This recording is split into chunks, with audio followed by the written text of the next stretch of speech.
Welcome to another edition of We Need to Talk About Movies. Brought to you by banterflix.com. And now, here's your host, Jim McLean.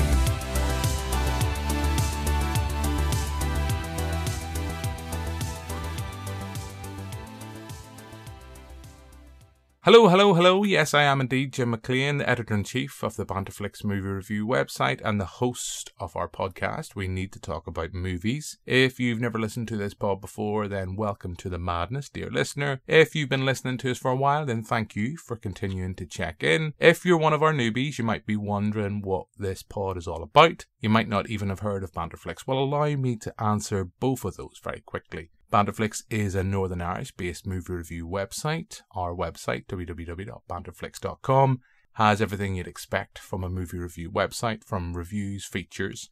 We also have our TV show on NVTV here in Belfast. We're hoping to be returning to the studio shortly after Easter for more episodes of that. And you'll also find on the website the back catalogue of this podcast. So if you're listening for the first time and you enjoy it, be sure to subscribe, and you can find the back catalogue of all the previous episodes of this pod on the website. As for We Need to Talk About Movies, what's it all about? Well, the clue's in the title. It is a movie review podcast, but I wouldn't say it's a standard podcast because our output is rather eclectic. Yes, we have all the normal movie review podcast stuff. We have spoiler specials, reviews of new releases, special guests, and all that kind of stuff. But we also host a series of monthly specials. So we do everything from a Disney retrospective. We Need to Talk About Disney, which is curated by local writer Victoria Brown. We have our real life serial killer pods hosted by Banterflix's two sleuth sisters, Jo McElroy and Therese Ray. And we also have our series that is hosted by Gabrielle Radio. And that's what you're going to be listening to on this pod, as Gabrielle chats with local cosplayer Stephen Finch about his experiences in cosplaying, what got him into it, some of the movies that have inspired him, and some of the challenges of cosplaying as some of his favourite cinematic characters. This is the second episode of what we've dubbed Movie Screen to Cosplay Scene. I know Gabrielle isn't 100% fussed on the title, but it's a work in progress. So that's really all you need to hear from me on this week's episode. I'll be back pretty soon chatting all manner of cinematic nonsense, and all that's left for me to do now is hand over hosting duties to Gabrielle.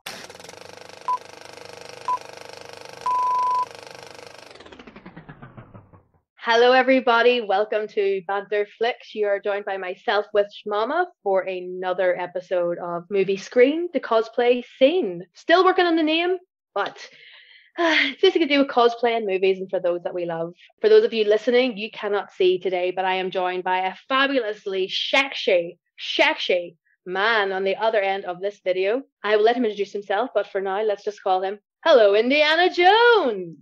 Hello! How's everybody doing? All right? Oh, I'm sure they're doing fine. And for those watching the video, they're probably doing much better that they can see your face.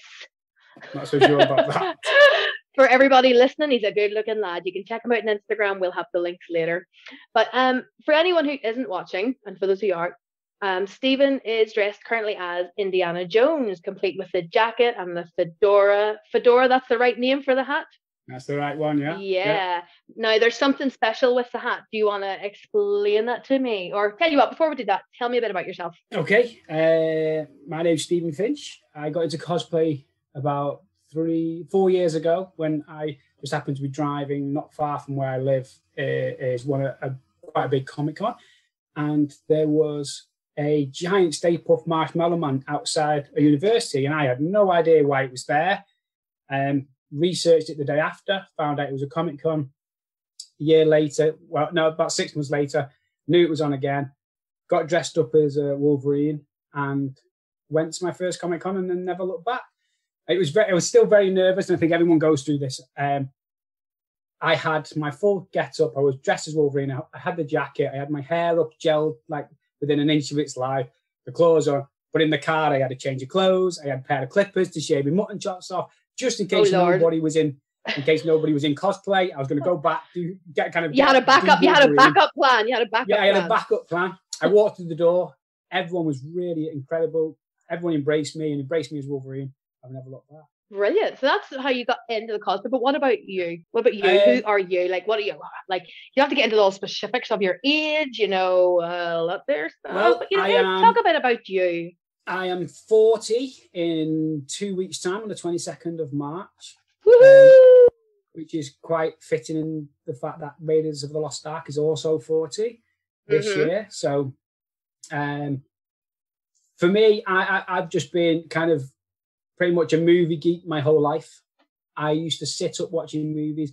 If I hadn't watched 2 movies a day, then there was something wrong. I would put on a movie at 11 o'clock at night and finish my 3rd or 4th movie when I could start hearing the birds, because I used to just love. I was at an age then where I could stay up all night, wouldn't affect me. I could stay up till 5 a.m, get up 4 hours later, go to school, no problem, and this and the other. Then you hit the 30s, and that shit goes downhill very, very quick. Just gets a little bit tougher, and then 40, like, 7:30 off to bed. Yeah, for those who are not able to see this, Finch gave away the age saying he's near 40 and he loves Raiders of the Lost Ark. It's also turning 40 this year. But behind Stephen, we also have a very special 80s retro outfit, which is another sort of nod to one of his favourite films, which we'll also discuss. The Fabulous Superman, as done by the one and only Christopher Reeves. So what has you drawn to that as well? Like, what, I know you would be in both cosplays if you could, but what's the appeal of these 2 characters for you? Well, it was very strange for me because my I was kind of thinking about it when we were talking about having this, me talking and movies, and I realised it was my mum. It was my mum is the reason I'm into my movies, because she let you stay up. Yeah, well, I grew up watching movies with her, like, the classic The Cowboys with John Wayne and Errol Flynn movies as Robin Hood and all those type of movies. I grew up watching those. So when I was a boy, when I was very, very young, she would be into things like Indiana Jones. So she would watch Indiana Jones. Obviously, it was a little bit young for me, but when I was about 4 or 5, I used to watch Star Wars. And I watched Star Wars like hundreds and hundreds of times. And then Indiana Jones was a little bit darker, but as I was getting to about maybe 5, I think Temple of Doom I was okay with, which was strange because that was the darker one. Yeah. Out of the whole anthology, quadrilogy, whatever.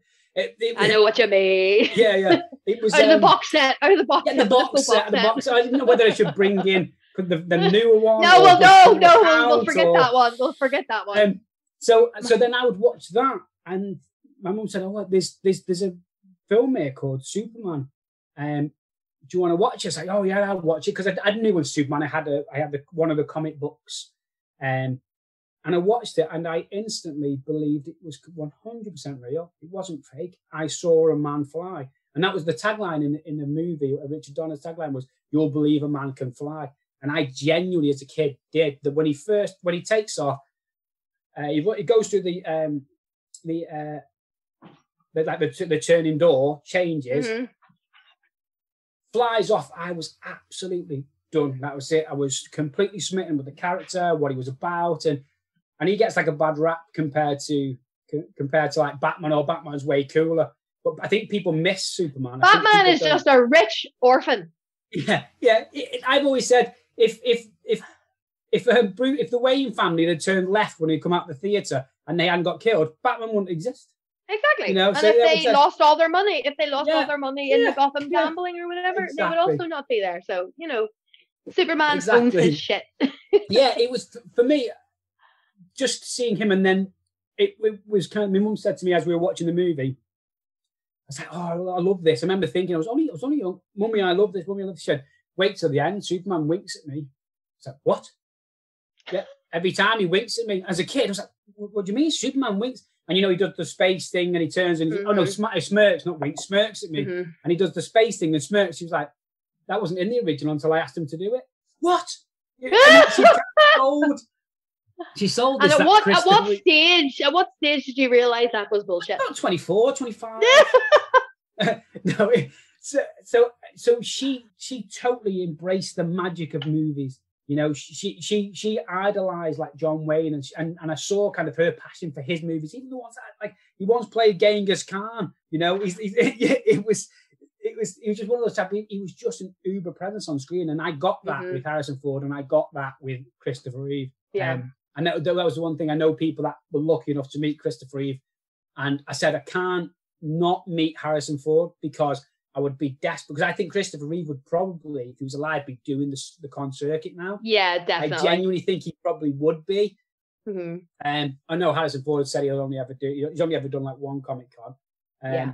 But that would be the ultimate for me, without a shadow of a doubt. So yeah, it was actually, my mum got me into movies, and the kind of the adventure and the spirit of what a movie could do. And it takes you from whatever's going on out of your kind of, whatever your life, for 2 hours, you can just snap into a world of make-believe. And that's what, that for movies, for me. And then it was a Stay Puft Marshmallow Man that got you into cosplay. Yeah, and Stay Honest to goodness.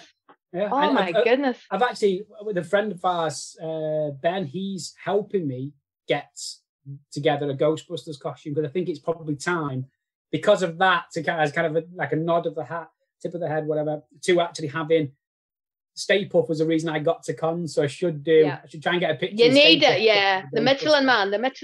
Yeah, mm-hmm. Yeah. So that was it, really. So. See, I could even be part of that. I could even be one of the female Ghostbusters. You know, I would prefer to be Janine, though, if I was totally honest. You know, hello, Ghostbusters. What do you want?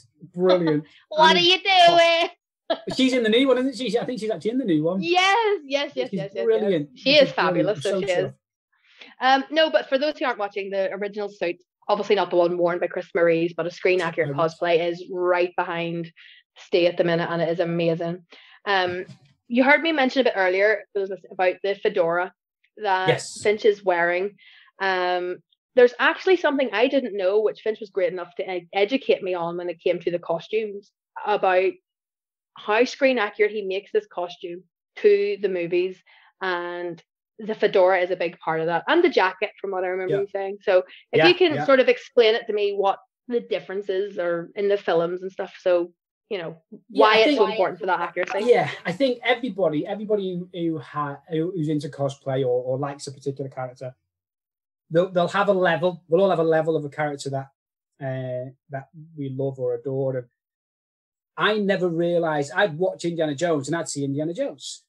Yeah. And I was like, well, he doesn't change. I said his hat looks slightly different, but that was just scene to scene, is what I always thought. And then when you kind of start delving deeper and deeper, he has a different hat for every movie. He has a different jacket for every movie. And I was like, well, he doesn't. He said, no, he genuinely has a different hat for every movie, a different jacket. I was like, are you sure? Like, I've watched Indiana Jones for like 20 odd years. And I've actually, weirdly enough, I've got one of my first hats. So you can see the bust behind me here. I've got a life-size bust of Harrison Ford. And that was one of my first hats. And it's so poor, but it's the only one that actually fits that bust. So I've kept it. But for Indiana Jones, for example, like a fact about Indiana Jones, and I didn't know this, I only learned this like a few years back, is that the second movie is actually set after the first. And I was like, well, that's not true, because it's set here, there. He said, no, it's actually set after the first movie. So his costume should have changed from Temple of Doom and got worse for Raiders of the Lost Ark. And that's kind of what they did. But in terms of the hats, he has, in Raiders of the Lost Ark, he has a very narrow pinch on his hat. And he's actually, people who've gone to the kind of detail that some Indiana Jones cosplayers do, actually quite a few of them do, is that Indiana Jones' hat was that bad in the first one. It's all wonky. It's not straight. So the pinch is off center. So you actually have, that's it on straight now. If if it's on the video, the actual pinch is way off the front, and you turn it because it creates a dip here at the front, like his. And there's a company, I got all my hats, luckily, from a company called Steel & Jones.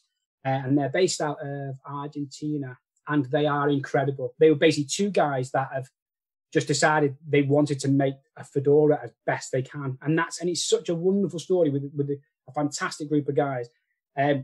So I've actually got all three, well, the three movies that exist, because Crystal Skull doesn't. And I've actually got this no one. comment. This one I'm wearing, you can see it's got a real tight pinch at the front. I'm going real geeky. And it's curled here and it dips at the front. And that's the Raiders. So this is the Cairo Street Raiders look. So it's full of dust, but you can't quite see on the video. And then this one. Well, those aren't looking as hot. My Indiana Jones hair, you see. This one is Temple of Doom. So instantly you can see that it's not pinched as much at the front. is quite a lot more straight, and you have to actually pull it down a little bit and kind of work it a little bit to make it look a bit damaged. So, like in Temple of Doom, and then this is Last Crusade. This is Temple of Doom.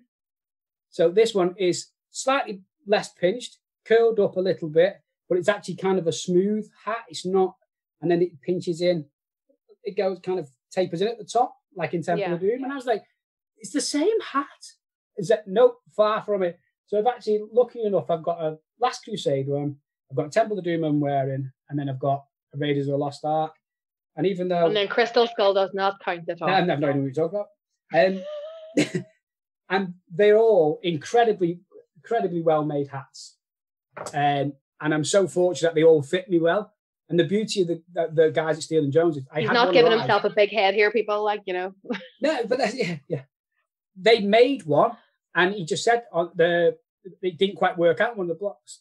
This from Argentina, I'm thinking, oh my Lord, I hope they're not bad. They were incredible. Sent me a brand new hat out within a few weeks, prioritized me and all sorts. And just when you get customer service like that, I don't mind shouting about them and how amazing. And then I'm quite fortunate that I'm going to be ordering a jacket from them in the next few months, probably towards my 40th birthday. So you've spent a lot on the hat, like, and stuff like. So, but what was it about Indiana himself that made you want to be him when you grow up? Because I know we're all there when we're kids. I want to be Superman. I want to be a princess. I want to be a tree. I don't know. I want to be Indiana Jones. What was it about him that drew you to him for a cosplay? What was it about his character? He's flawed. That's what I like about him. He's not perfect. He's not James Bond. James Bond, I love James Bond for what it is. James Bond is tongue-in-cheek, got a bit bad for the Pierce Brosnan ones, even though I think Pierce Brosnan was an incredible Bond. The movies that he were in were just, were just so far-fetched. But it was, he said it took all the way to the third film for him to say, he's like, I haven't got a clue, I'm just making it up as I go along. And it's like that's brilliant. The idea that somebody's just almost in over his head from the get-go, and that's it. And he just kind of works his way through. And there's that kind of funny thing where there's the joke, I don't know if you ever heard it, is that all the Indiana Jones movies would still happen, even if Indiana Jones wasn't in them. And it's quite funny, really, because there's an element of truth to it. Yeah, there's very much truth in that. You know? He if they'd have found the Ark without him, they would have done the same thing, and then the Ark would have been left on a desert island. The same thing. But then this is the thing: if Harrison Ford was not there as Indiana, then where in the hell would Sean Connery's character have came in? We needed him for that at least. Oh my Lord! It's very weird actually. That Temple of Doom was always my movie. The character look was always Raiders, but Temple of Doom was always my movie. I've always loved. Willie Scott. She just screamed. There was a big uproar, kind of. Women were saying that she was just not a character that women wanted to kind of promote and things. And I don't know what they're saying. She was like a damsel, but there was something charming and almost made him more masculine in a way. And I kind of understand why they did it. But I always loved Willie Scott. Was always my woman out the indie movies. It wasn't Marion, and everyone said, "Oh, it's Marion." It was always Marion. And for me, it wasn't. Now, which one was she? Was she the blonde German or the brunette? She was the blonde German. I got given this as a gift. This is one of the film cells. That's Willie there. You see it? Yes. For those of you who can't see, he's showing us like a film cell thing with the blonde villainess in it. Kate, she wasn't really a villain. She wasn't. No. I had this discussion with Amy before about villains. Some of them aren't villains. They're just ball busters who want to get their own way. Of course, she's fantastic because she's the way she's a performer, she's a singer, she's used to being treated like royalty, and then she gets just sent on then this wild journey with what she says a lion tamer, and has to go on this adventure in India with no food and all sorts. And it's just there's something about that. She's like she was almost like she was in over her head. So that's why I kind of liked it. Indy was in over his head all the time, and so was she. So for me, she was a brilliant villain. I just love the part with Sean Connery and Harrison Ford where they both realize they both have had Like, that's in Last Crusade. Their wicked way. Ooh. There's a scene, basically, where he's like, "How do you know she was a Nazi?" And he goes, "Talks in her sleep." And Harrison looks and he goes, just gives the tiniest smirk like that, and he's like, "Wow, okay." You'd wonder if that was like scripted or that was just, That's just two icons on screen. They don't have to act a lot. They don't. If you're that good at it, you don't have to force it. And I think you see actors now, a lot of actors now that do force it a little bit too much. Yeah. And other like Morgan Freeman and Jack Nicholson, those type of, they're doing the character. Tom Hanks, they're doing the character. You're buying it or you're not, and it's that. Yeah. And that was just, I think Last Crusade has slowly become my favourite just because of the dynamic between Sean and Harrison. It'll always be my favourite, like I have to say. It's just because I have I get spoken to you, but I had an obscene crush on Sean Connery from Darby O'Gill. Not so much the Bond ones, but he will, to me, always be they're the only Bond films ever watched were the Moneypenny were ones with him in it, and I sort of stopped when he didn't do it anymore. And he will just forever be the heartthrob to me. Like even that when he's that age, even even when he's that old, he's definitely my would but shouldn't guy for sure. Okay. This is just turning into, I think last time I spoke to Amy about the fact that I would totally do Thanos, and now I'm totally on a Sean Connery kick here. Like it's just who would people not do, but Gabby would. Yeah, I think the beauty of Sean Connery though, even like he in Highlander, he's called the Spaniard. All right, Highlander, he's doing the same as this. Spaniard, you're supposed to be a Spanish. You're supposed to have some type of Spanish twin. Anything. No, but he's Sean Connery, so it doesn't matter. Doesn't mean it doesn't matter. It doesn't matter the slightest. Just need to find a cosplayer. Just need to find a cosplayer to do. There's a guy out there that is. I'm actually putting together an Indiana Jones shoot, and brilliantly, I've got my friend Kevin. He's going to be short round. My friend Jack said he might do Salah. Oh, I know Kevin. Yes, you know Kev. Yeah. And I've got Jack. He said he'll do Salah. And then my friend Shannon says she's going to do Elsa from Last Crusade. And then I've got to rope a few other people in to do a few of the other characters. They don't know yet. Oh, okay. Yeah. So and then I've actually got a guy that I met at Liverpool Comic Con. Actually, he does a Sean Connery. Untouchables, but he also sometimes grows out his beard and he's looking now for the costume to do Junior, doing Henry Jones Senior. You named yourself after the dog. Yeah, the dog. You named the dog. You're named after the dog. That's it. I've actually quite fortunate that I got to meet John Rhys Davies, and I've got to meet him twice actually, and he's just a wonderful human being. He's so well spoken, and he knows why you're there. Yeah. As soon as you say, if you said to him, like, please start talking Lord of the Rings, he would go straight into Lord of the Rings quotes and all that type of thing. And that he was amazing to just spend a bit of time talking to. As Connor's finished, people just stood there. The tables are being folded down, and just spent a few minutes talking to him. Wonderful. So here, Andy from Monopoly, if you happen to be listening to this, yeah, we're dropping hints. Absolutely. If any of you listening, if anyone listening want him or any of those indie guys to appear. Yeah, Jonathan, I met Short Round and I nearly got upset. And actually, a friend of mine, I wasn't going to meet him, and I had no cash. It was one of those cons where, you want to spend money, but there's no cash machine. And it was before everyone was taking cards, contactless. And it was, and my friend just said, pay me back here 20 quid. And I went over, met Short Round to have a selfie. And as soon as I walked, he was like, but Indy, I love you. Hey, lady, call him Dr. And he just went through all the lines he'd said in the movie. And I was like, whoa, he's no idea how much it means to me. I've got to play it cool because I'm dressed as Indiana Jones. And is someone recording? Is someone recording this moment? Absolutely. All the stars that were on the tables all stood up to listen to us going back and forth as Indy. It was unreal, an unreal moment. But my costume was terrible. But it's not the point. You knew who you were. You knew who you were. He knew who you were. And that's what matters at the end of the day with cosplay. Like, I think we discussed this as well last time. And while it's a bit of a deviation from the movie thing, it is sticking to cosplay where accuracy is one thing. Accuracy is brilliant. but just need your apple now. For those of you who don't know, he's just put on the Indiana glasses where he eats the apple and he looks all sexy as the professor. But the accuracy is one thing, but it's not all about that. I mean, what's your opinion on that there when it comes to cosplay and stuff? I've said like I'll explain it. Like one of the things I've said quite a few times. I don't care how anyone gets their costume. I don't care if it's accurate or not accurate. From my point of view, I want to do accuracy, but I do it not in a way like, oh, look how accurate mine is. I do it because I want to put the detail. It's like I like to paint. So I like to paint, and I don't just want to paint. I want to go into the fine details of something and develop it. And that's the same with costumes. My Indiana Jones, first ever costume Indiana Jones, that wasn't actually my grand did for me. The first costume I ever did Indiana Jones was about probably about 12 years ago, 15 years ago.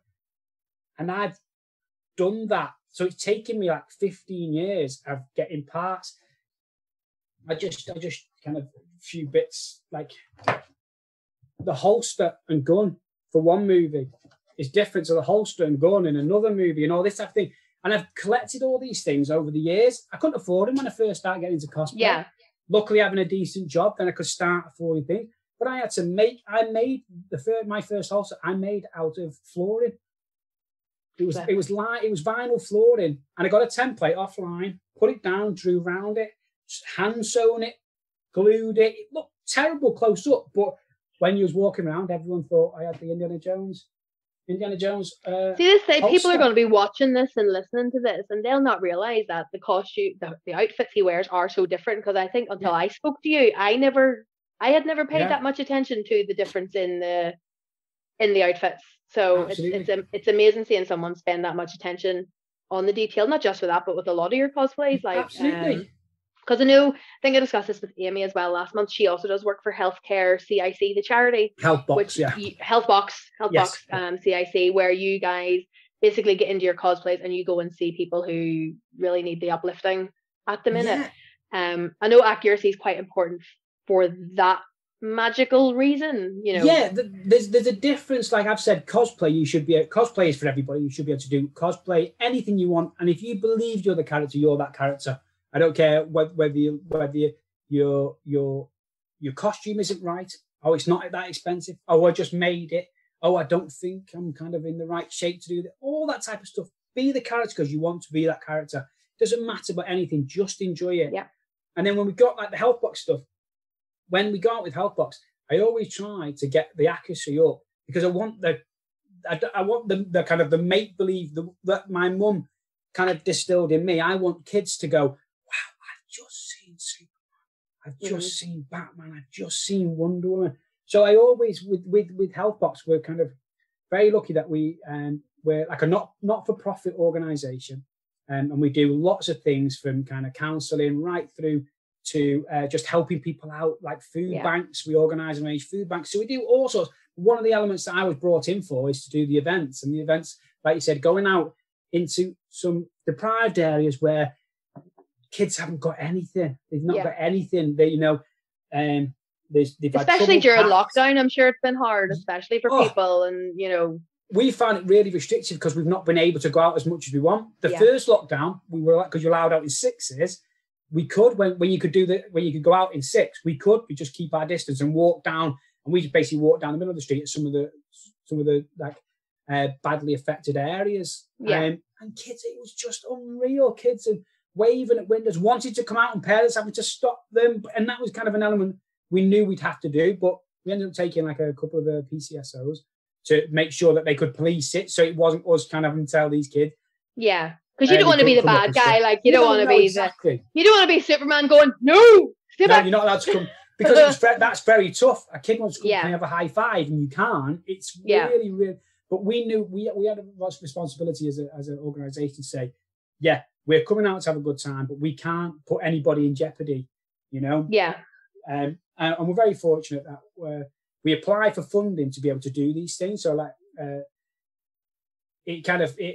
because obviously we're not for profit, we can't make money to kind of, we apply for funding from various different companies to allow us to do this. And luckily we get the funding because they know we're trying to do it for the right reasons. And what we do is, because I will actually, we're going to put out a roll call for people that want to come and volunteer and do a few events and stuff. Yeah. And we're even considering doing potentially a couple of Comic Cons to try and do like a roll call of people, because and it's not in like in a horrible way, but we want to get people that not just are in cosplay but can be the character. You know? I've got a couple of friends that have got really strong accents, and we are kind of wide, because my accent's quite. I have a Manchester, slightly Scouse sometimes, kind of, and I can't do that. I have to hide. I'm Superman. I have to put on the American accent, and I've got a few friends that have got really strong accents. And we always kind of wind her up about like this James, my mate James, who does Brummy, and he does Batman. And I said, dude, we can't have Batman, mate. What are you doing? And we kind of have this laughing joke about it. So and even he's embracing that kind of, I am Batman. And I've got, because when you obviously Amy you spoke to, Amy can do a very good kind of well-spoken, because she kind of speaks like that. So when she does Wonder Woman, she kind of gets away with just being very well-spoken.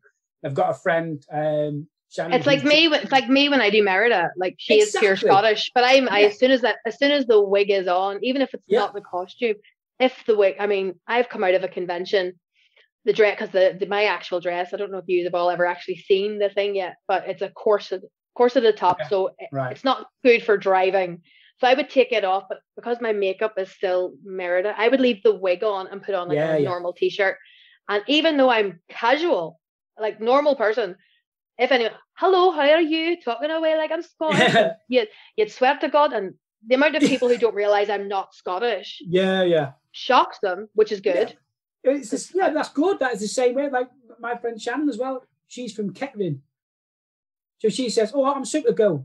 It's like, well, you've got to. You need to be Supergirl. We have a back and forth, and it's become like our kind of group kind of thing to kind of give each other a bit of a. Oh, we're going to. It's amazing how though. When you're doing the accents, and for anyone listening, it'll be, we should get, I think at Christmas I've planned for all of you to be in costume, like for a mega cosplay roll call thing. But when you're having the conversation in character, it's so amazing how quickly you can stop from being, what's your accent? Like you and I could be having a conversation, and then a kid would turn up and it would be like, hello, how are you? Yeah, I'm okay. Absolutely. All right, but then what's the crack, Finch? And it's absolutely. You just flick back and forth without a shadow of a doubt. I've done it myself. I used to do Batman quite a lot, or Wolverine, and I remember the first time I put the cowl back on, I'd been Wolverine all day, and then about 4 o'clock, I was going to do a photo shoot, so I went and got my Batman stuff. I come back, and as a kid, I went, "Hey, Bob," it's like, "Dude, you're Batman. I mean, hi, I am Batman." I was doing my Wolverine. I forgot that I had the cowl on. I was doing my Wolverine voice. So, the good thing is kids don't pay that much attention, thankfully, but that's it. I will kind of be putting like something out there from our company's point of view, and of trying to get people that really want to be a character. They want to get into it. And kind of. And it's a good way to help through lockdown. I mean, has cosplay helped you through lockdown and stuff? I mean, through all this madness. Yeah, it's very strange. Like normally I have like 10, 15 costumes on the go all the time. And lockdown, because cons weren't happening, like my costume work's kind of stopped. But I'm now just doing a few bits for work. And that's weird for me, because I normally like having that classic, like I think before HorrorCon, I was up till 20 to 3, finishing my Van Helsing costume. The con crunch. The con crunch is there. And because there's no cons, there's no crunch. So I was like, well, it's fine. It's fine. And I've had all this time, and I should have kind of kept up with that. But what I did find is bits and bobs of costumes. I've ordered them. I've done this. Not made massive amounts in terms of cosplay. Because you have been making props. You have been making some of your own props, haven't you? The 3D printer there you were telling us about. Yeah. Obviously, it's still indie based on obviously the kind of conversations. But I've been making the Sankara stones, and that's just literally tin foil and clay, oven-based clay, wrapped up. But then at first I was like, this 3D printing, cheating, and this, that, and the other. But then as soon as I actually started, basically, it's like, no, because the amount of work involved after you do something. So like I've been 3D printing, any Indiana Jones fans know that, the Staff of Ra. For those of you who can't see it, it's basically the tip of the staff that is currently in front of my face right now, and it is amazing looking. It's a 3D print one that I've managed to do. Pretty cool. And then I 3D printed this, which everyone should know. This is the Holy Grail. Looks like the cup of a carpenter. You need to print one for me. I need one of them. I would be sitting here during my podcast drinking out of it. Drinking from it. Yeah. So I was very fortunate that I invested in getting a 3D printer. And can I just say, like, just on a point of that Holy Grail, after Indy got the Grail and Dozy Bint lost it, Dozy bitch, that poor Knight of the Templar, he's like, what am I meant to do now? Yeah. Just chill now, is it? What am I meant to do? What the fuck am I meant to do now? Like, what is your purpose? What do you do? Like, but it's one of those where I think again, like it goes back to the kind of how you pull together a costume. I think you pull it however you can. If you can afford to buy one, buy one. If you can't, you need to make one. If you can't make one, commission people. I've done plenty of commission for people. I've even helped people who've got something from somebody else and it's needed fixing. I'm not too proud. I'm just trying to help another person. Yeah. I think I've answered where I got my not that Superman costume. I'll show you. I've got the other one here. The Man of Steel one.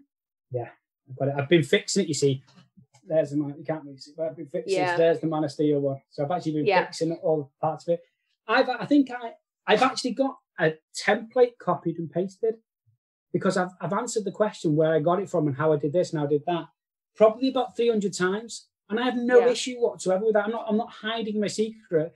If anyone ever sees any of my costumes and wants to know how I've done them, how I did my Wolverine claws, I'll tell. There's no secret. My Wolverine claws. There's loads out there. My Wolverine claws were the ones with that. You can actually see them. You've got a real bad plastic hand on the back normally. Yeah. And I've taken them off. A piece of dowel, put some coat hangers in it, glued it. They rotate. People can always wear them because they move. That was pure luck. You know, they were supposed to not move, but the glue didn't quite set properly. And I'm more than happy to tell anybody like how I do any of my costumes. See, for anyone listening and watching this, Finch is a good source of contact because if he can't help you, he will at least put you in contact with someone who will or who can. I mean, I know what you mean because I have said this openly. I do not make anything to do with my costumes whatsoever. My daughter does my makeup. I'm just known for hosting and making sure everybody else is okay. That's my thing, and that's what I will stick with. But if I can do something, like you said, if I can, it's how the community help each other. I think is a brilliant thing. You know, everyone brings it. I spoke about this with Amy. Everyone brings something. Of course, different to it, you know. And the thing is, not everybody's inspired by movies. There's a lot of the anime and the anime. It's like TV shows. I don't know. I know a bit of manga because it was out when I was growing up. I love the art more than the content. Like, I loved all the kind of classic He-Man, Thundercats, She-Ra. I loved all those type of things because we grew up on them. But like the anime stuff, the Pokemon, I was too old. It had passed me by Pokemons and Pikachu. My brother is a Pokemon fiend. Like he loves it, and very good few friends of mine are Pokemon hunters. Like you know, I live in a seaside town, so a lot of people are Pokemon hunting, and there's Pokemon stops. And I think I done it for a couple of weeks just to try and get some steps in. But I was getting bored. It's like, have you got a Charizard yet? I mean, what in the Christ is a Charizard? Like, I got some orange thing the other week. Do you get cream for that? I got a Charizard, have you? You go to the doctors. I have no idea what any of it is. Like, but it's amazing how the community's so big. But like, you have seen me on stage. If an anime or a manga character comes up, I'm like, I'm not even going to try to pronounce this name. Whatever helps in anything. Just write it down for us. Just write it. So try and read it out afterwards, and I know what I'm saying. You can't just write the name. You need to write the phonic sounds of what it is they're saying. Okay, that's how. And then so you say that this way. I've done that plenty of times, and that's not me kind of like hating on it in any way, shape, or form. You want to do the character justice, so of course, absolutely. I've seen some incredible costumes. I don't know who they are. One of my first interactions with someone at a Comic-Con, I thought, wow, that's a brilliant costume. I had no idea what it was. Research. Apparently it was something to do, it was The Witcher. It was one of the Witcher characters. And I was like, okay. I know, obviously know now, but you'd be like me. I've still not seen The Witcher, even though it's Henry Cavill Superman. We're still sticking in the 6 degrees of yeah. Thing there, way. Yeah, I see you did. I still have not seen it, even though he gets top off in it. But we've done a lot of focus on indie here, so we want to give Superman a bit of a shout out because he is your other hero growing up, and Christopher Reeve, obviously. But it's funny how both films, I think we discussed this before, both films you picked have one that we prefer not to mention nor discuss in the mix. Oh, you talk about no slight to Brandon Roth there, but you got screwed with the writing, kid. But let's go and we'll focus on Henry Cavill and he keeps his top on, so we'll just focus on him for a minute. I think it's we're kind of going through this whole thing now. It's very strange for me being a Superman. I was always DC over Marvel. We all know Marvel raised the game to a whole different, like if you think around DC when it was 70s, late 80s, Batman Returns, that's when DC movies were smashing Marvel movies out of the water. Not even Marvel would not even bother. No. But then their comic books were better. I think the artist was better in the comic books and stuff like that, I think. But the what Marvel did that Disney didn't, when Marvel made a bad film, they go, okay, well, the actor seems right to us, so let's get another writer. Thor: Dark World is atrocious. Oh, is that the one with the eyebrows? That's the one with the... It's just a shocker of a movie. But what if Disney would have done that? Disney would have, all right, get rid of Thor. It's definitely him. It's not the writers. Yeah. It's definitely the Thor character. So get rid of him. We'll get nobody. Let's bring in Jason Momoa. Now he's going to be Thor. That's the way DC did it. Marvel said, well, let's bring in a different writer. They brought in a different writer for Thor Ragnarok, which at first watching was like, I like it. I adore that movie. I absolutely think it's amazing. And DC are going through this whole thing again. They're saying, like, for example, Ben Affleck, for me, I love Keaton's Batman. Do not attempt to slight the Keaton. No. I do love Keaton's Batman. I do actually. There's so many good elements about the other Batman movies. I know they're really cheesy, but there is some real nice. I think to get Tommy Lee Jones and Jim Carrey on screen together, spectacular, that's brilliant. But the movies don't quite fully stand up. Yeah. And now what DC have done is I thought the first time that I've ever seen a comic book version on screen of Batman was Ben Affleck's. I felt like he was a brawler. I felt like he was this. And then it was in a world where I thought that can be that Batman, the kind of that crosses the line between comic book and movies. And it was the same with Henry Cavill. Henry Cavill, when I saw him as Superman, because I didn't realize he auditioned for the Batman Superman Returns. Mm-hmm. He actually auditioned him. It was him and Brandon Routh were the final two. Oh, thank God he didn't get it there. Thank God. Brandon Routh, I've met him and he's incredible. And if Andy can get him or anyone, he's an incredible human being. Yeah. The writing of the film, not so much. But so when Henry Cavill came on screen, I was like, I bought it. I kind of thought, he's got it. He was big. The first thing he did, he took his shirt off. He was like, wow, he looks he looks like a Superman. He looks like he should. And then it's like, he's not quite working, so we're going to try this and try that. And there's been kind of this ongoing, like, who can play Clark Kent? And I think you've got the person, and obviously, if you actually know anything about Henry Cavill, he knows the Superman character inside out. Yeah. He knows. He's a fanatic. He is Encyclopedia Britannica of Superman. Yeah, he actually knows the history of the character and who he is. And I was like, that, if you've got that, you're already on to a winner because they can advise you and be part of your journey. It's not just based on what kind of the big wigs studios say. It's actually, if someone's got pride in it, that much pride that they know about it, then give them the opportunity to. They almost need to get like the Smallville actors who focus very much on Clark, not Superman. Get them guys in to work with the new Superman and sort of like amalgamate them both, and then just throw Tom Welling in there without his top as well. Well, really, it's one of those where you kind of I think it was one of the kind of the big monologue speeches in Kill Bill is that the reason that Bill likes Superman is because Superman puts on a costume to fit in. Yeah. He is Superman. His alter ego is Clark Kent. He pretends to be Clark Kent, to be a human. He cosplays Clark Kent. His cosplay is Clark Kent. He is Superman and cosplays Clark Kent to fit in how he thinks society see, or how he sees a certain element of vulnerability in the society. That's who Clark Kent is. Gone deep there. It's hard in the current situation to buy into. I'll just prove to you. Look, it's still me. I've just put glasses on. For those aren't watching and listening on the podcast, he put on a pair of glasses, and surprisingly, I still know it's him. Yeah, I've kept the hat on so you could recognise it's still me. And I said, that's the problem with it. There was kind of the make-believe of that, and it sounds silly you're watching a film about Superman, but he puts a pair of glasses on and always a different person. And people don't buy that as much. And the way, and the beauty of the way Christopher Reeve did it was his hair was the opposite way, which is random. It was stuck to his head. He shrunk his shoulders down. He always pushing the glasses up and pushed his glasses up, and he became a different person. And it's even the way he, like, it's not that he hunched; it's just that he sort of he shrunk himself a little bit. Sat down. He just made himself less big.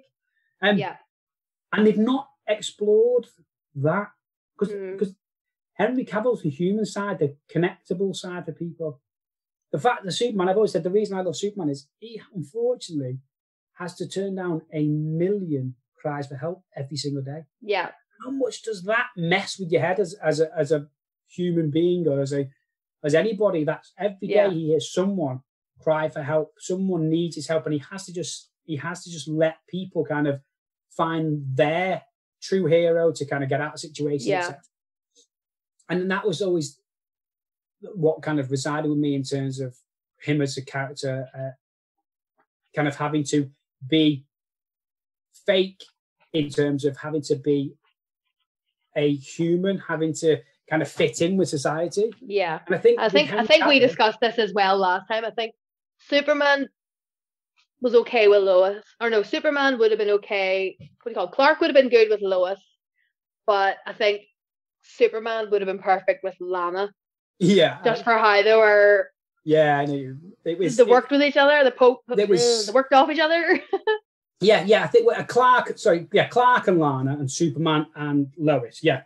That way around it. Yeah, because no, the other way. No, because I thought Clark and Lois were very alike. Clark and Lana were very alike, and I always thought the way Clark was such a goof and Lois was such a bad. It was nice to see the woman was the alpha in that sort of a situation. Yeah. There's an element to swap that as well, though, isn't there? Because if there's Superman who's as powerful as ever needs someone strong to keep him in check, maybe Lois could. So maybe it could work either.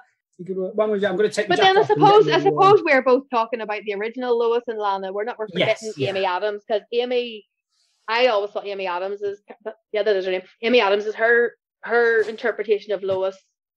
I always thought it did. There was an element of Lana in there, and maybe it's the redhead. No, it was just something. While she was badass and she was, independent, there was something home, like the way Lana was very homely, and she still seemed that way. So I think that's why I like Amy Adams as the heroine, I suppose. Yeah, I cannot wait to see her in Enchanted too. Like, if I'm totally honest, totally nowhere near Superman. Like, I've not seen Enchanted. I should watch it. I don't mind movies. What? You haven't seen Enchanted? No, it's terribly brilliant. Like, is it? I mean, you've got Patrick Dempsey. Dempsey, yeah. McDreamy, playing it's a musical, and you've got we'll link to Wolverine, and we'll get the Cyclops, where you've got James Marsden. James Marsden. That's the name I was going to say, but I thought that sounded different. You've got him. I think so. That's what I was going to say. Yeah. Where you've got him, and he's going back to his musical roots, and it's all very, I'm the cheesy prince, and you are the princess, and I'm going to save you. And she's like, I don't really need save now because I'm in the real world, not the fairy tale. It's very clever. It sounds good. You need to watch it. We need to have a viewing party. Yeah, that'd be great. Sure. That'd be pretty awesome. Oh, Yeah. Amy, yeah. Could you imagine Henry Cavill turning up in Enchanted 2 as well? It'd be pretty funny. Yeah, to be honest, made me watch it straight off the bat. Talk about a crossover, for God's sake. Yeah, it's. I think DC are very sharp to just basically get their characters think, right, it's not working now. We've done this and this to get rid. We're luckily, and it shows the kind of power of modern societies that we're now in less than 2 weeks. We're going to watch Justice League again, and we're going to watch the Justice League as it was meant to be. Yeah. Now, for me, I'm so nervous because this is my, in terms of like as a DC kind of fan, this is one of my last hopes for getting my version of Batman, my version of Superman that I think they've done perfectly well, to fight alongside the likes of the Marvel guys. And if it bombs, if it's terrible, I think I'll have to hang up the cape or something. I won't really. No, you wouldn't. Yeah. You'll be loyal. Once DC, always. DC, oh yeah. You always hold out, no matter how much it bombs. It's like you hold out the hope that they can't get worse. It can't. It can't. Yeah, I want 4 hours of entertainment where each of the characters gets their time to kind of shine. That's what I want. Because to see him on screen was just that one thing that was amazing. To see Batman. I can honestly say, we're saying about giving the only thing I don't think I could give DC a chance for, and it would kill me, is if they kept Dawn Creature in Aquaman 2. Oh yeah. That would be my only. I would lose some respect for them in that side of things. I think would probably be it. No, they confirmed it's not happening. That was all rumor. Well, that last week. Mm-hmm. All rumor. Thing came out afterwards saying no, it's total horseshit. So until DC or whoever the writers are come out and say no, she's not there. Yeah. It would just be a shame that would, because they are trying, like you said, they're trying so hard to build up DC. To have that taint it and bring it down would be. It's a very, very kind of awkward situation with all of it. It's because you kind of you want to still be able to see a character. It's this whole like Gina Carano thing that's happened. Mm-hmm. When you're watching, like now, I can quite easily kind of dissociate some of the silly comments. I know that there's like any of these type of comments that they always. This one wasn't particularly blown out of proportion, but this was all like taken out of context. What she was there was facts in things she was saying. You just sometimes go to a point where you're thinking, just listen to what you've just said. Yeah. You understand you feel oppressed for having a difference of opinion. But all, like I said, I've always said that one of the biggest lies ever to be told is that freedom of speech exists. Yeah. It doesn't. Freedom of speech is only free until it costs you everything. And it wasn't free. It cost you your entire life. We've all been in situations or heard things where people have said something and you've gone, oh, wow, why did you say that? Why did you say that? Well, see, I can get that. She made a comment, that's fine. She got pulled from the role and she did, but her character is different from her. Well, so I can see where you can see the difference and what she does in her own thing. Yeah. But I think the difference with that is because, and this got deep quick here, but how quickly people, like, you think of Johnny Depp, you think Jack Sparrow straight away. And, you know, Johnny Depp's eccentric, but he's not Johnny Depp. He is Jack Sparrow, and that's the end of the conversation. Yeah. But he was so quick to lose his roles on an accusation without any proof. And that's the part I have the issue with. It's strange, and even though, unfortunately, the way it kind of panned out is that the judge threw it out. And when you read through the kind of the notes and stuff, yes, it's press. We always say that you're never getting the truth from the press. You only get the version that sells most. But it was like there must have been stuff that we didn't hear or see for them to get to the result they did. There's got to be. It's like it's kind of the whole thing. The thing I hated the most is he was guilty until proven guilty. Yeah. He was never innocent in Disney's eyes. Well, shot, done, finished. Done, not out the window. No, done. No, done. And then eventually it came round that after like how many years later, there was an element that in court, unfortunately, he was found guilty, which is a massive... But then he's appealed that. That was all... That's what I mean. So as it stands right now, for example, as you were saying, like the group of writers that are writing Aquaman have got an innocent woman right now. Disney instantly shocked when they had an innocent guy prior to the trial. They shocked him, boom, gone straight away. And it's like DC I'm not doing that with Amber Heard. And it's one of those where kind of rightly so, if that makes sense. Yeah, I get what you're saying. Yeah. You see what I mean? They shouldn't get rid of her while she's, as it stands now, in the eyes of the law. They shouldn't get rid of her. I don't want to read because the way you can't hear all the story. There's no smoke without fire, is there? That any mistakes I've made in my life and that stuff I've said and things, and apologize. I know that I've done slight wrong. I'm not a person to say, oh yeah, I never made mistakes. I've said stuff I shouldn't have said. I've said hurtful things and things like that. And probably done things that I kind of not proud of. And I think there'll be elements of that what happened in their kind of bond. But yeah, no, what I mean is I don't want it affecting, because like you were saying, DC are trying to rebuild, and that tarnish, you don't want it to pull back the work they're doing. Yeah, but the thing, with the and I do hope for the sake of cosplay though, people do differentiate her from the character, because I can see it happening, because I know it does, where someone will cosplay an amazing Mera and someone will be like, oh, how can you represent this? It's like, no, I'm not representing the actress, I'm representing the character. So I hope that doesn't make an impact, and if it does, like, I've heard in the past, like the lad who played Joffrey. Oh, he had to. Is it Joffrey, the young kid? Joffrey from the Game of Thrones? Yeah, sorry. Yeah. He had to go into hiding. Tell Cersei it was me. Yeah. He had to go into hiding. Mm-hmm. That's a good actor. Playing him that much. Yeah. That's a good actor at his age. And it's like, you have to differentiate between people and who they're playing. Some people have played Zac Efron, Dreamboat in the Disney singing and all this. He's played a mass murderer. He played a serial killer. Yeah. People were like, oh, if Ted Bundy looked like that, I would totally let you. You're like, what? No! People. Yeah. You crazy facts? No! Yeah, and it's like, it's where kind of, I think there will always be an element of that. There will always be someone who says, who will fully stand on the side of Amber Heard. And rightly so, if that's what they want to believe in. In a way. But they'll be like, oh, he's dressed as Jack Sparrow. Yeah.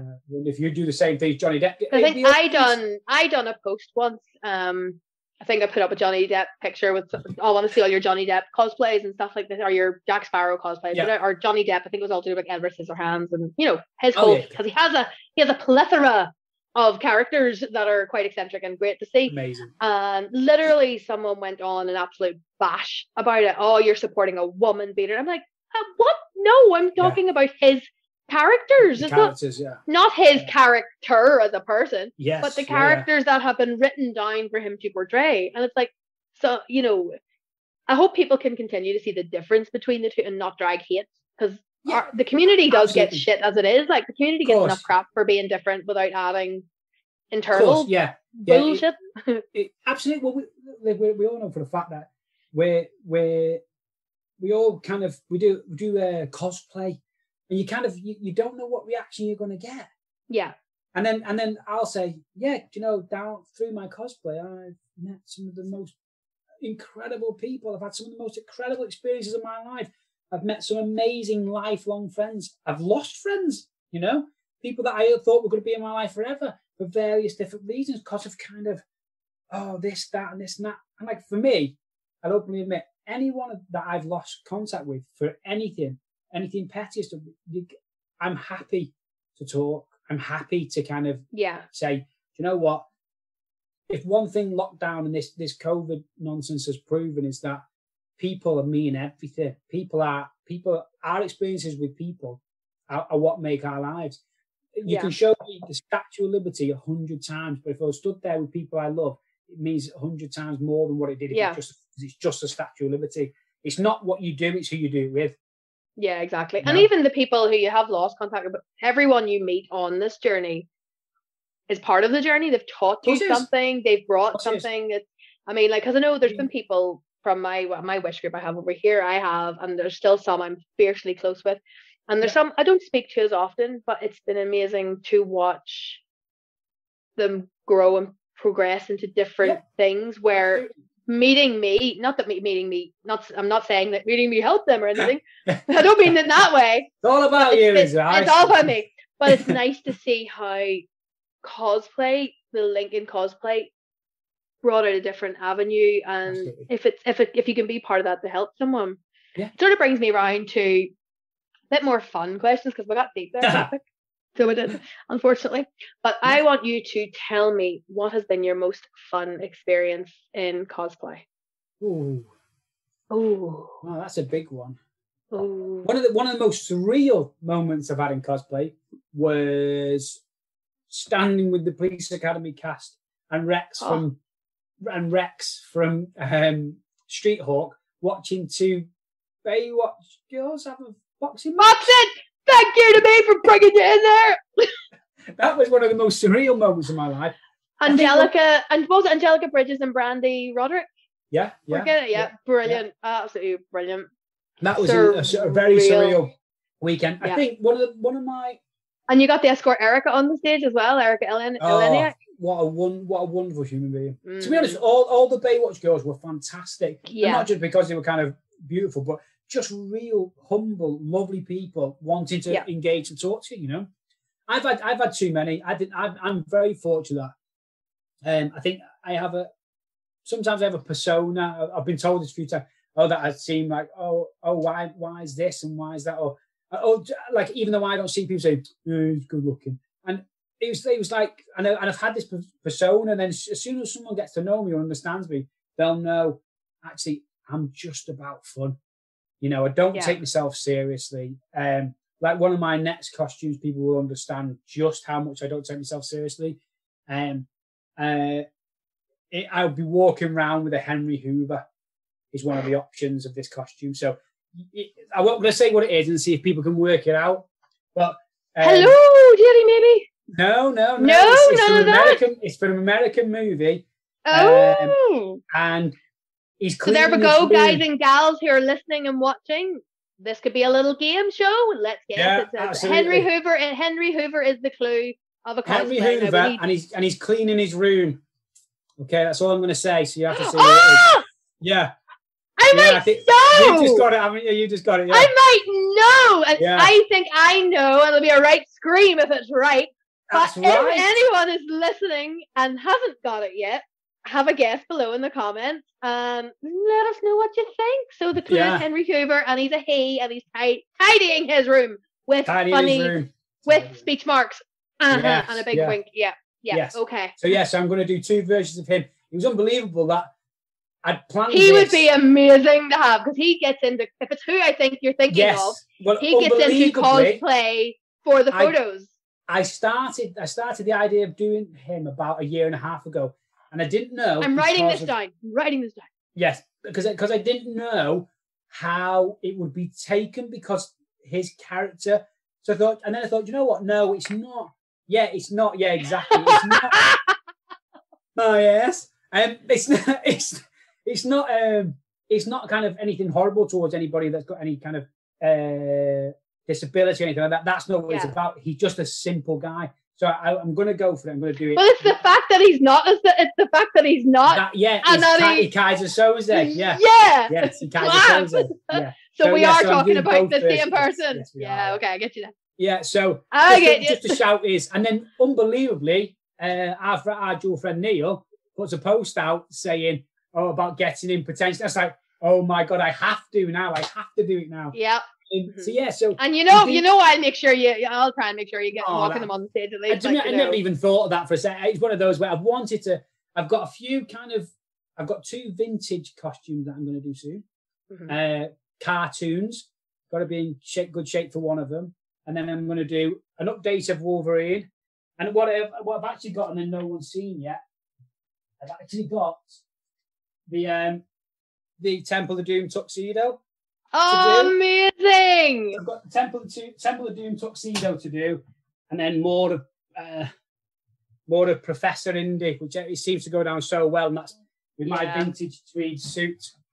That's gonna be good. But we're gonna be wrapping it up soon, so I'm gonna sort of like quick fire questions.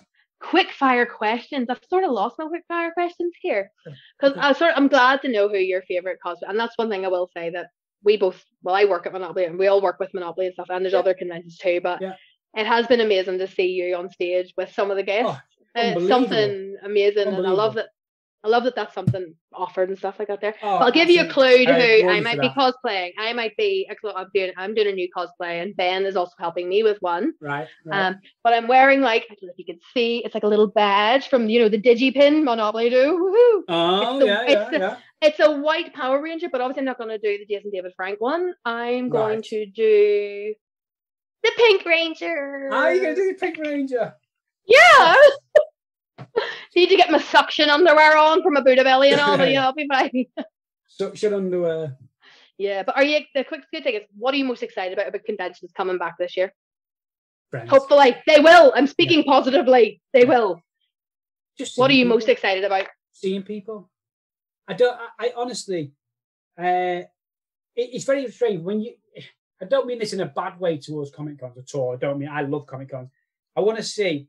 I hope that the funds come back for Comic Cons to kind of push movie props, movie sets. I think there's one Comic Con that I never went to. I was traveling, and they had the cockpit of the Millennium Falcon. Mm-hmm. So imagine to have a photograph sat on that. Just is mind blowing. I think Monopoly once did the X-wing, blew me away. Ed 209, just unbelievable to see Ed 209 there. And I think for me, I go to see something that I can't see anywhere else. Yeah. Big Puff Marshmallow Man. Sets where you walk onto the sets, seeing. Like the Lost Boys set was amazing. The Saw sets were full of a horror cracker. They were just. The set was just phenomenal. You can put your head in this and do that. And I think it's one of those ways. Someone said to me, like, "Oh, if you're going to do a," because there was two. There was the Saw bathroom, I think, by Hot Property, and then there was the prop where you could put your head in the actual. And that was further around for the horror. Oh, what did you call it? Jack's Prop Shack or something? Or I'm gonna have to remember that now. Who done that? I'm terrible with stuff like that. Yeah, Neil will know. Neil, nice. If you're watching, that's who. It's just nice, and like for me, like I built an R2D2. I build a load of my props. Like I've got collections. Like I've got one-to-ones just to show you how big Christopher Reeve actually was. Look, my goodness, compared to me. You have a tiddly widdly pea head compared to his. Absolutely. But this is the thing. This would be a quick question. It'd be good, and it would be sort of a good one for any convention organizer sort of listen into. Yeah. If there was no celebrity at a Comic Con for the first year until travel and all, would you and people still go? And what would be the drawing factor, I suppose?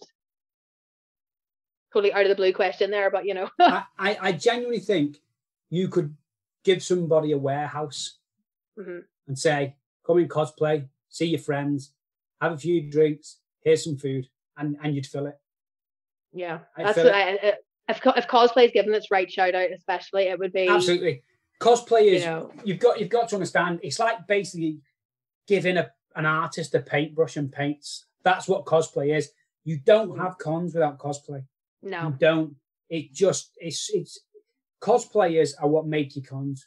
I've said plenty of times. I've been to certain cons, huge kind of big name cons, and sat in a Wetherspoons type of Wetherspoons and sat in a Wetherspoons, but having a few drinks, surrounded by 200 cosplayers, like I'm at a fancy dress party with friends. Yeah, everyone, wow, love that costume. Oh, we can't speak to him. They're not speaking to us, or all that kind of childish stuff. And just this being around people that just get a couple of photographers, a couple of videographers, honestly, and you could have movie reenactments and all sorts of shit going on. I've said one of the most surreal moments of my life was watching I Still Believe, side of the stage, Keith Lemon, Spencer, Wilder.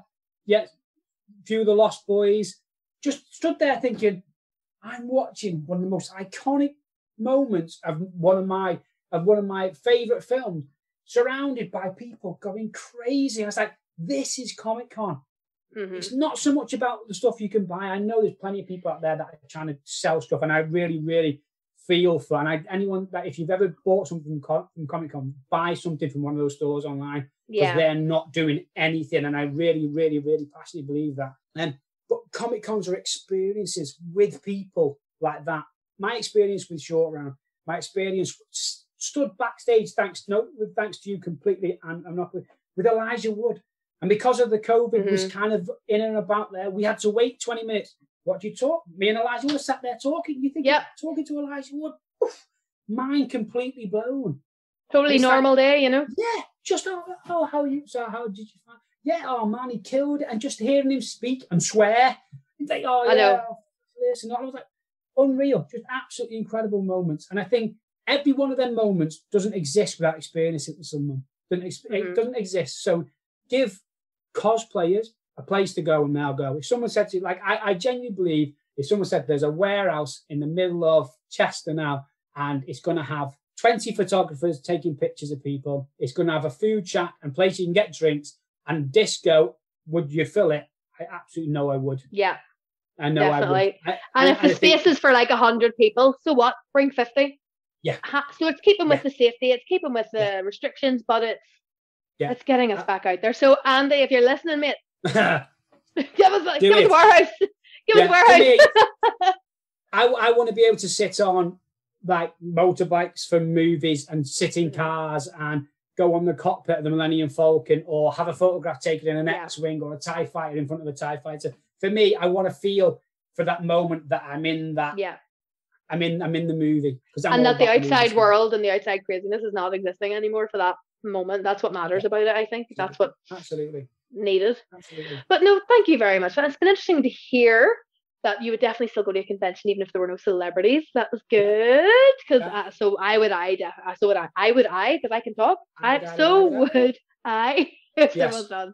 You know, it's a good thing. It's great to meet your heroes, but sometimes it's the people that make it the difference. Yeah. And I think I've said for ages, you know, I went to the Harry Potter tour. It was amazing. I don't think it hardly any pictures because I'm wearing a mask. Yeah. Here's me in a mask. So this is me over there. And so my son, I've got a brilliant picture of my son in the middle of Gringotts Bank on his own because there wasn't a lot of people there. But would I want to go and then meet a celebrity, stand this far apart, both with a mask on for a photograph? No, I wouldn't. No. I can't hand you this because I can't sign it. You want to interact with humans. The interaction with humans needs to come back. Yeah. Yes, safely, of course. I'm not an idiot, but at least for this year, if there was no celebrities, it wouldn't be the greatest loss. It would get us back in there. But then if next year it was back to normal, that's great. But I do think there'd be a chance for cosplay to be back this year. I do, and I swear to God, I cannot wait. Driving cosplay and cosplayers, giving us a chance, us geeks, nerds, geekettes, the whole lot, giving us a place to be ourselves again. Yeah, not stuck in the same four walls. You're going to win.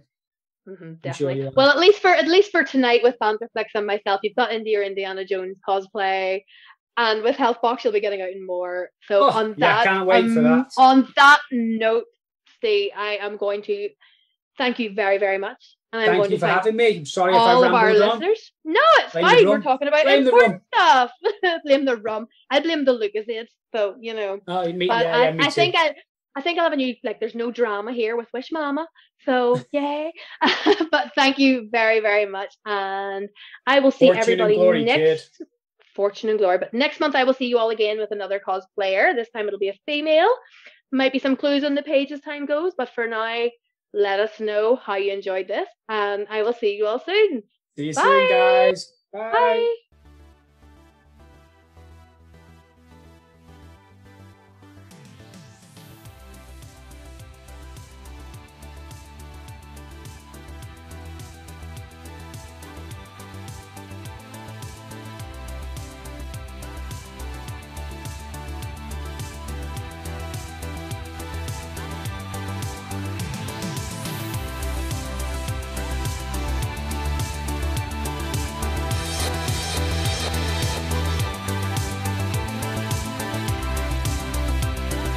This has been We Need to Talk About Movies. Thanks for listening. For more information, visit banterflix.com. See you next time.